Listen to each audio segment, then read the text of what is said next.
Hello and welcome to the ADHD Writer's Workshop. Today let's learn about sentence variety and how to make the sentences in your paper flow.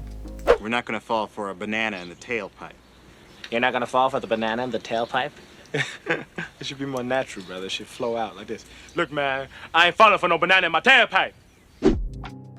Varying your sentence types throughout a piece of writing can help keep your reader's attention and increase your paper's readability. There are 4 sentence types: simple, compound, complex, and compound complex.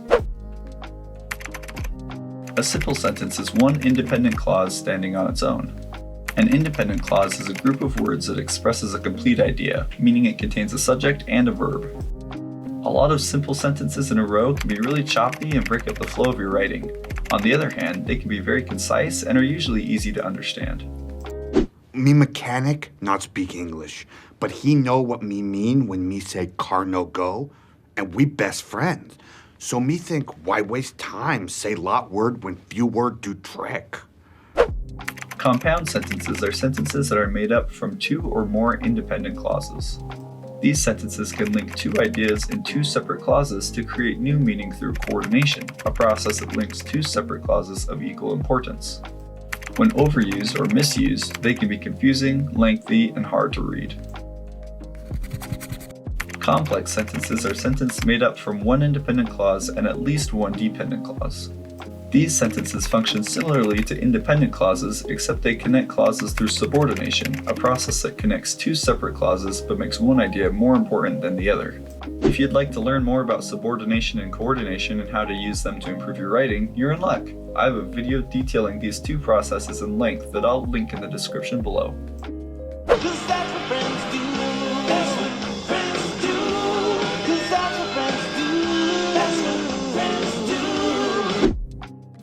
Also similar to compound sentences, complex sentences can make your writing seem a bit bloated if you have several of them in a row.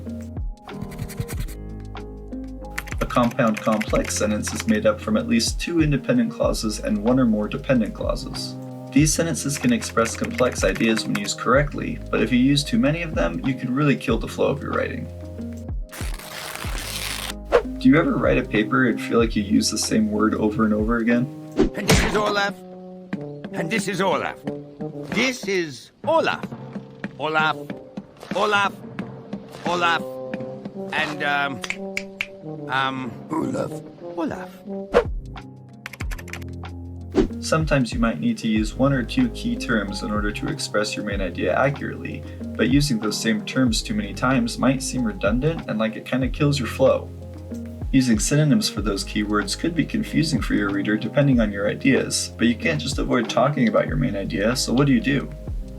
The key here is to maintain a healthy repetition, meaning that you repeat your ideas or key terms that define them so that your reader understands what you're trying to say without tripping up on the same words or concepts over and over again. This can be tricky, but read your paper out loud and try to express your ideas in fresh ways when you feel like the same word or concept comes up in the same way multiple times in a row. Let's see if we can find what he's reaching for. Here, let me reach. Oh, my reach is better. Excuse me? What?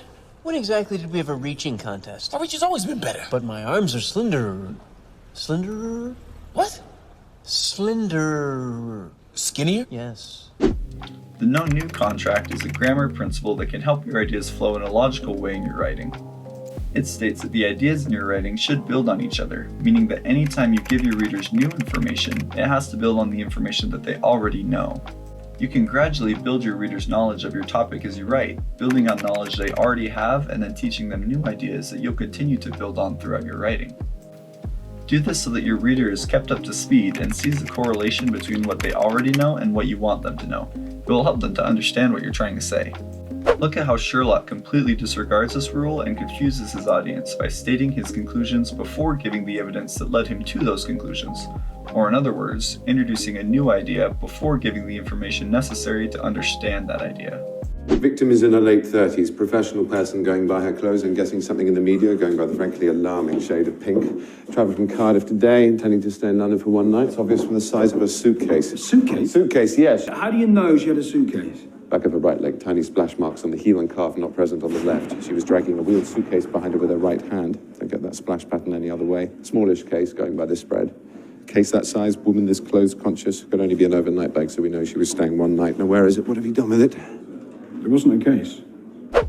Cleft sentences split a simple sentence, which is an independent clause, into a complex sentence, which is an independent clause plus a dependent clause, by adding an expletive and a verb. An expletive is a word that stands in as the subject or object of the verb, and for this example, it is the word it. Notice that we don't change the meaning of this sentence at all, we just change the rhythm. You got to listen to your heart, listen to the beat, listen to the rhythm of the street. You can use these clefs to switch the weight of your sentence by changing the focus of the sentence, like how you can see in these examples. It is the novel that I wrote for her. It is I that wrote the novel for her. It is for her that I wrote the novel.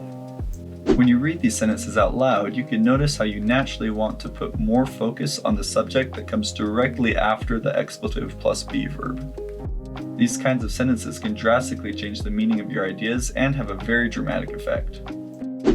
Oh no, my young Jedi.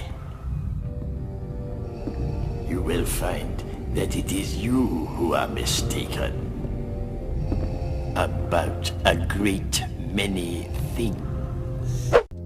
Cleft sentences can be hard to master. There are lots of different kinds of cleft sentences, and you can use them in a variety of different ways. So I'll link some helpful sources in the description if you want to discover more about them. Thank you very much for watching this video and chilling with me today. Check the description of this video for some helpful information, like my sources and my email, where you can send me any questions you have or any suggestions you have for the channel. You can also send me some of your own writing and a question you have about it, and I'll analyze it in an episode. Consider subscribing to the channel so you can stay tuned when my next episode drops about hyphens and dashes. I promise it'll be lit. Now get out there and start writing.